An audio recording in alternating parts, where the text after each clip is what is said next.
அர்ஜுனோட மாமா சாப்பாடுலாம் வாங்கிட்டு போகிறாரு. பின்னாடியே போகிறாங்க. தமிழ் நமச்சிவாயம் 2 பேருமே போகிறாங்க. போய் பார்த்தா அந்த சாப்பாடு எல்லாமே பிச்சைக்காரங்களுக்கு கொடுக்குறாரு. கொடுத்துட்டு சொல்கிறாரு, என்னோட மாப்பிள்ளையை காணும், எங்கே இருக்காருனே தெரியல, அவர் கிடைக்கணும்னு நீங்கள் சாமிக்கிட்ட வேண்டிக்கங்க அப்படின்னு சொல்கிறாரு.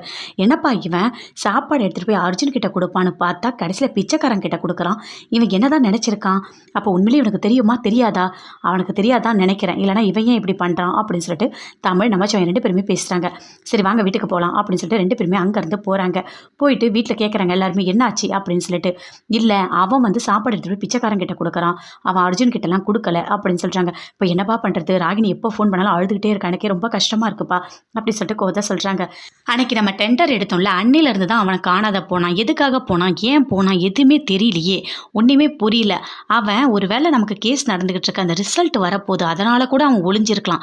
அவன் ஏதாவது ஒரு பிளான் பண்ணி தான் இதெல்லாம் பண்ணுவான். ஆனால் ராகினிக்கு இது எதுவுமே புரியல அப்படின்னு சொல்லிட்டு தமிழ் எல்லாருமே பேசிகிட்டு இருக்காங்க. அவன் கண்டிப்பாக வந்துருவான்ப்பா, அவன் வேணும் தான்ப்பா பண்ணிகிட்டு இருக்கான் அப்படின்னு சொல்லிட்டு நடேஷன் சொல்கிறாரு. இல்லை என்னதான் இருந்தாலும் எனக்கு ஒரு மாதிரி கஷ்டமாக இருக்குது, அவர் சீக்கிரமாக கிடச்சிட்டா நல்லா இருக்கும் அப்படின்னு சொல்லிட்டு கோதை சொல்கிறாங்க. அதுக்குள்ளே ஃபோன் வருது. அட்டன் பண்ணி பேசுகிறாரு நமச்சிவாயம். என்ன ஆச்சு அப்படின்னு சொல்லிட்டு. ஏன்ப்பா ஒரு மாதிரி இருக்க, என்ன ஆச்சு, ஃபோனில் யார் என்ன சொன்னா அப்படின்னு சொல்லிட்டு கோதை கேட்குறாங்க. அதுக்கு நமச்சிவாயம் சொல்கிறாரு, இல்லை அவர் வந்து ஏதோ ஒரு பாடி கிடச்சிருக்கான், அதை வந்து செக் பண்ண சொல்கிறாங்களாம் அப்படின்னு சொல்கிறாரு. அதை கேட்டோடனே வீட்டில் இருக்க எல்லாருமே பயங்கரமாக ஷாக் ஆகுறாங்க. என்ன சொல்கிறீங்க அப்படின்னு சொல்லிட்டு. ஆமாம், ராகினி வந்து கம்ப்ளைண்ட் கொடுத்ததுனால யாரும் இறந்துருக்காங்க, அதனால் செக் பண்ணுறதுக்காக கூப்பிடுறாங்கப்பா அப்படின்னு சொல்லிட்டு நமச்சிவாயம் சொல்கிறாரு. அதை கேட்டோடனே தமிழ் எல்லாருமே பயங்கரமாக ஷாக் ஆகுறாங்க.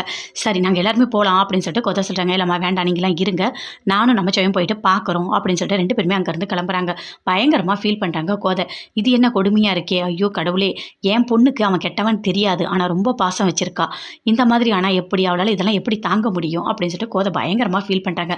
என்னதான் இருந்தாலும் இந்த அளவுக்கு ஒளிஞ்சிக்கிட்டு ஒரு பொண்டாட்டியவா கஷ்டப்படுத்துவான் அப்படின்னு சொல்லிட்டு இருக்காங்க. அவன் எல்லாமே பண்ணுவாம்மா அப்படின்னு நடேஷன் சொல்கிறாரு. அதை கேட்டோடனே பயங்கரமாக